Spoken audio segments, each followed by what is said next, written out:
ಯಾಕಣ್ಣ, ಯಾಕೆ ಸುಸ್ತಾದಂಗೆ ಕಾಣಿಸ್ತಾ ಇದ್ದೀರಲ್ಲ? ತುಂಬಾ ಕೆಲಸವಿತ್ತು, ಆದ್ದರಿಂದ ಸ್ವಲ್ಪ ಆಯಾಸವಾಗಿದೆ.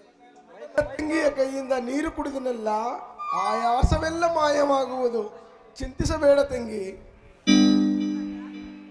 ನಮ್ಮಿಂದ ನಿಮ್ಗೆ ಎಷ್ಟೊಂದು ತೊಂದರೆ ಆಗ್ತಾ ಇದೆ ಅಲ್ವಾ ಅಣ್ಣ? ಅಣ್ಣ, ನಾನಿನ್ನು ನಿಮ್ಗೆ ಭಾರವಾಗಿದ್ದೀನಿ ಅನ್ಸ್ತಾ ಇದೆ.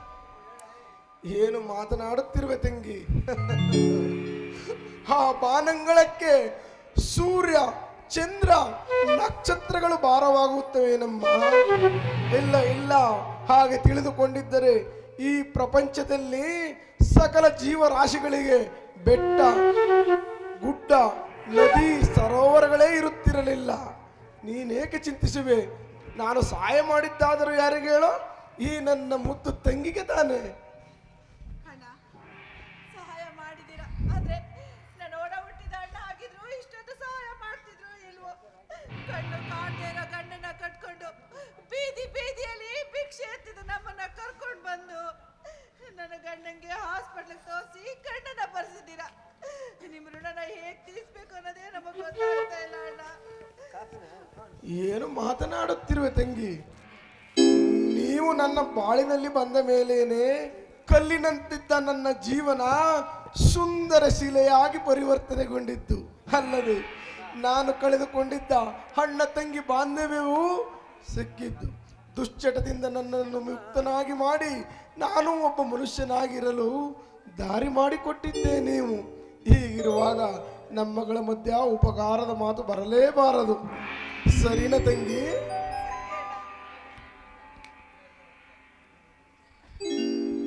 ಹೇಳ್ಕೊಡು ಹೇಳ್ಕೊಡು.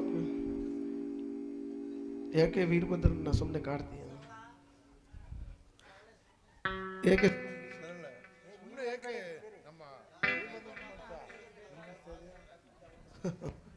ಸರಿಯಾಗಿ ಹೇಳಿದರಿ ಭಾವ. ಆದರೆ ನಿಮ್ಮಲ್ಲಿ ನನ್ನದು ಒಂದೇ ಒಂದು ಪ್ರಾರ್ಥನೆ, ಇನ್ನು ಮುಂದೆ ಈ ವೀರಭದ್ರನನ್ನು ಬಿಟ್ಟು ಹೋಗುವುದಿಲ್ಲ ತಾನೇ? ಹೌದಣ್ಣ, ನಾವು ಎಲ್ಲೂ ನಿಮ್ಮನ್ನ ಬಿಟ್ಟು ಹೋಗೋದಿಲ್ಲ. ಕಷ್ಟನೇ ಬರ್ಲಿ ಸುಖನೇ ಬರ್ಲಿ ಯಾವತ್ತೂ ನಿಮ್ಮ ಜೊತೆಲೇ ಇರ್ತೀವಿ ಅಣ್ಣ. ಈಗ ನನಗೆ ತುಂಬಾ ಸಂತೋಷವಾಯಿತು.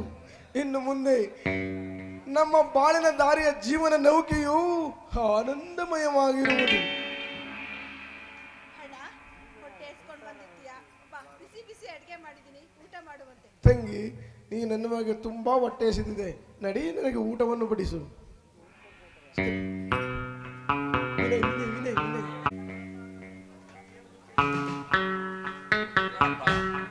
ನಾನು ಒಂದು ಕೇಸಿನ ಮೇಲೆ ಒಂದು ತನಿಖೆಗಾಗಿ ಬಂದಿದ್ದೀನಿ. ಈ ಮನೆ ಒಳಗೆ ಯಾರಿದಾರೋ ಅಂತ ನೋಡ್ರಿ ಕಸ್ತೂರಿ.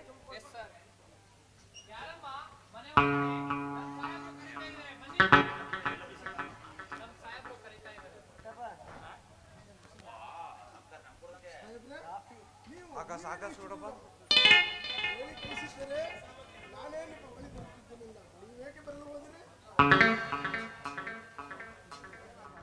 ಒಂದು ತನಿಖೆಗಾಗಿ ಬಂದಿದ್ದೆ ವೀರಭದ್ರಣ್ಣ.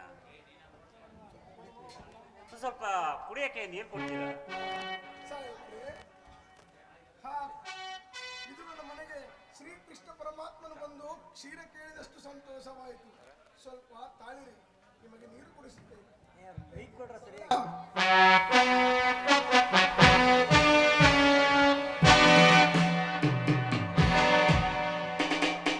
ನಮ್ಮ ಸಾಹೇಬರಿಗೆ ಸ್ವಲ್ಪ ನೀರು ತಂದು ಕೊಡಮ್ಮ.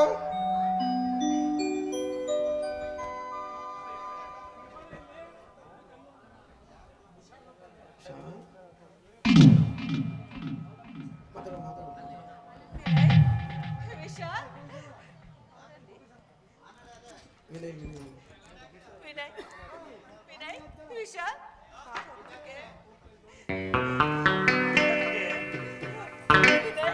ಹೇಗಿದ್ದೀರಾ? ಚೆನ್ನಾಗಿದ್ದೀನ ವಿಶಾಲ್?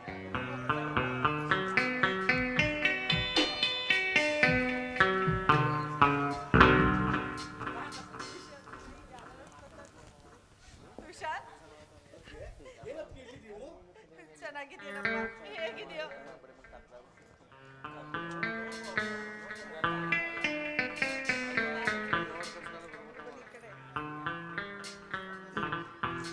ಈ ಪಾಪಿಯನ್ನು ಕ್ಷಮಿಸಿಬಿಡಿ. ಅತ್ತಿಗೆ, ಈ ಪಾಪಿಯನ್ನು ಕ್ಷಮಿಸ್ಬಿಡಿ ಅತ್ತಿಗೆ. ಈ ಪಾಪಿಷ್ಟ ಕಾಲಿಗೆ ಯಾಕಪ್ಪ ಬೀಳ್ತಾ ಇದ್ದೀರಾ? ಬೇಡಪ್ಪ, ಬೇಡ.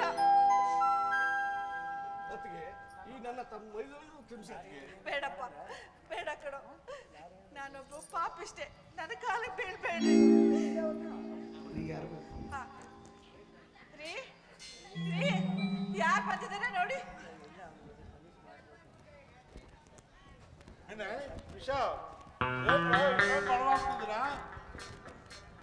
ಅಣ್ಣ, ನಮ್ಮನ್ನ ಯಾಕಣ್ಣ ವಿದ್ಯಾವಂತರನ್ನ ಮಾಡಿದ್ರಿ? ಅಣ್ಣ, ನಾನು ಮಾಡಿದ ತಪ್ಪನ್ನು ಕ್ಷಮಿಸಣ್ಣ. ನಾನು ಮಾಡಬಾರ್ದ ತಪ್ಪನ್ನು ಮಾಡಿ ನಿಮ್ಮನ್ನು ಈ ನರಕಕ್ಕೆ ನುಗ್ಗಿದ ನಾನನ್ನ ಪಾಪಿ. ನನ್ನ ತಪ್ಪನ್ನು ಮನ್ನಿಸಣ್ಣ, ಮನ್ನಿಸು. ಅಣ್ಣ, ನನ್ನ ಇದನ್ನ ತಪ್ಪು ಕ್ಷಮಿಸ್ಬಿಡೋಣ. ಇದಕ್ಕೆಲ್ಲ ಕಾರಣ ನಾನು. ಇದಕ್ಕೆಲ್ಲ ಕಾರಣ ನಾನು. ನನ್ನನ್ನು ಕ್ಷಮಿಸಿಬಿಡಿ. ನನ್ನನ್ನ ಕ್ಷಮಿಸ್ಬಿಡೋಣ. ಇದೆಲ್ಲ ವಿಧಿ ಆಟ.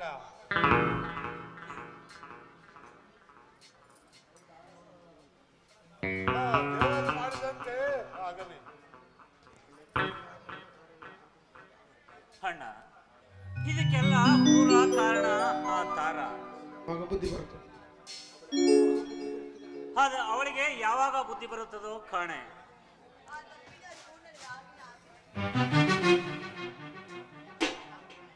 ನಾನು ಮಾಡಿರೋ ತಪ್ಪು ಒಂದಲ್ಲ ಎರಡಲ್ಲ. ಆದ್ರೂ ನಿಮ್ಮನ್ನ ಕ್ಷಮಿಸು ಅಂತ ಯಾವ ಬಾಯಿಂದ ಕೇಳಿ?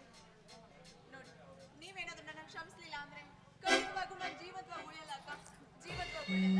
ನೋಡಮ್ಮ, ಇದರಲ್ಲಿ ನಿಂದೇನು ತಪ್ಪಿಲ್ಲ. ನಿಮ್ಮ ಅಕ್ಕಂಗ ಅನ್ಯಾಯ ಆಗಿದೆ ಅನ್ನೋ ಒಂದೇ ಒಂದು ಕಾರಣಕ್ಕೆ ನೀನು ಇಷ್ಟೆಲ್ಲ ಮಾಡಿದ್ಯಾ. ಆದ್ರೆ ನಿನ್ನ ತಪ್ಪು ಅರಿವು ನಿನಗಾಯ್ತಲ್ಲ, ಅಷ್ಟೇ ಸಾಕಮ್ಮ. ವಿನಯ್, ನೀವು ನಮ್ಮ ಮಕ್ಕಳನ್ನ ಪ್ರೀತಿಸಿ ಮೋಸ ಮಾಡಿ ಅವಳನ್ನ ಸಾವೇ ಕಾರಣ ಆಗಿದ್ರ ಅಂತ ನಾನು ತಿಳ್ಕೊಂಡಿದ್ದೆ. ಆದ್ರೆ ಅದು ನೀವಲ್ಲ ಅಂತ ನನಗೆ ಆ ತಪ್ಪಿನ ಅರಿವು ಆಯ್ತು. ದಯವಿಟ್ಟು ದಯವಿಟ್ಟು ನನ್ನನ್ನು ಕ್ಷಮಿಸಿಬಿಡಿ.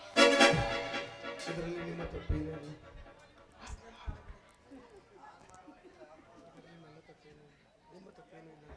ತಾರ, ಇದರಲ್ಲಿ ನಿನ್ನ ತಪ್ಪೇನೂ ಇಲ್ಲ. ಎಲ್ಲ ವಿಧಿ ಆಟ.